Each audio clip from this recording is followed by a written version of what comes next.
Se você já estudou matemática, você deve lembrar que existe uma diferença de quando a gente tem um número elevado a um expoente, de quando a gente tem um número excepcional elevado ao expoente e de quando o expoente é negativo. Nesse vídeo a gente vai falar um pouco sobre essas três coisas e responder essa questão.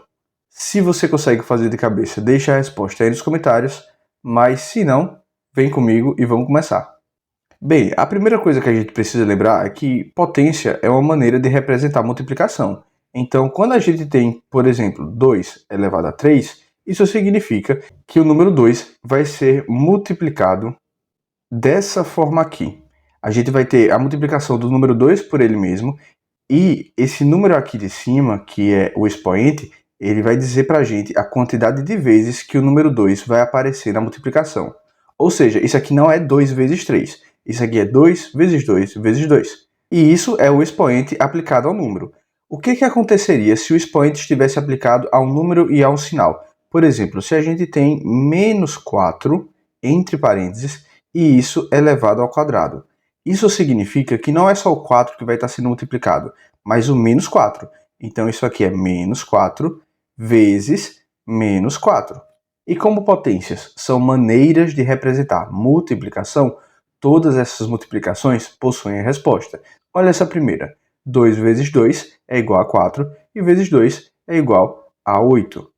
Já nesse segundo caso, a gente sabe que 4 vezes 4 é igual a 16. Mas como é que ficam esses sinais? Eles também serão operados na multiplicação. Menos com menos, pelo jogo de sinais, resulta no sinal positivo. Então, o resultado para isso aqui é mais 16 ou somente 16, já que a gente não precisa estar sempre escrevendo esse sinal de mais. Então, olha o que acontece. Na questão, a gente tem menos 10 elevado ao quadrado. Então, a gente tem o número 10 elevado ao quadrado e existe esse sinal negativo. O que isso diz para a gente? Isso diz que o sinal vai permanecer negativo e a gente vai fazer a multiplicação do 10 vezes 10. Já que o expoente é 2, o número 10 aparece duas vezes. Então o resultado é o sinal permanece negativo e 10 vezes 10 é igual a 100. Isso já nos permite reescrever um pouco a nossa questão. Esse menos 10 ao quadrado será menos 100. Temos agora um menos 10 entre parênteses ao quadrado. Isso significa que não é somente o 10 que está sendo elevado ao quadrado, o menos também. Então vai ser diferente dessa situação aqui. A gente tem esse nosso segundo caso, em que o sinal também está sendo participante da multiplicação. Então a gente tem menos 10 vezes menos 10. E isso vai fornecer para a gente, dessa vez, um sinal positivo. Menos com menos dá mais e 10 vezes 10 dá 100. Então, esse termo aqui se torna 100. Agora, para concluir, nós temos esse 10 elevado a menos 2. E quando o sinal negativo está no expoente, uma coisa interessante acontece com o número. Ele acaba sendo invertido. Ou seja, em vez de ele ficar aqui em cima, ele vai ficar na parte de baixo de uma fração. Esse sinal negativo faz com que aquele número mude de região nas operações matemáticas. Então, 10 elevado a menos 2 é 1 sobre 10. E esse 2 que está aqui, ele continua sendo expoente do 10 que está embaixo. Beleza? Vamos seguir nossa questão. Nós temos menos 100 mais 100.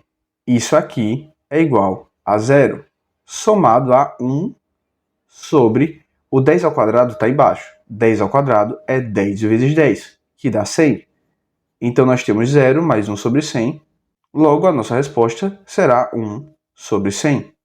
Só para reforçar, caso você não tenha entendido, sinal negativo muda a região do número. Então, por exemplo, se a gente tem 2 sobre 3 e isso aqui está elevado a menos 1, significa que o 3 vai para cima e o 2 vai para baixo. Do mesmo jeito, se a gente tem 1 sobre 4 elevado a menos 1, o 4 sobe. Então a gente tem 4. É mais ou menos assim que o sinal negativo funciona nos expoentes. Sempre que ele aparecer aquele número ou aqueles números aos quais o sinal negativo estiver fazendo referência, eles serão invertidos, eles vão mudar de região. Eu espero que esse vídeo tenha te ajudado a revisar esses conceitos da matemática. Lembre de se inscrever aqui no canal e eu te vejo numa próxima. Até mais!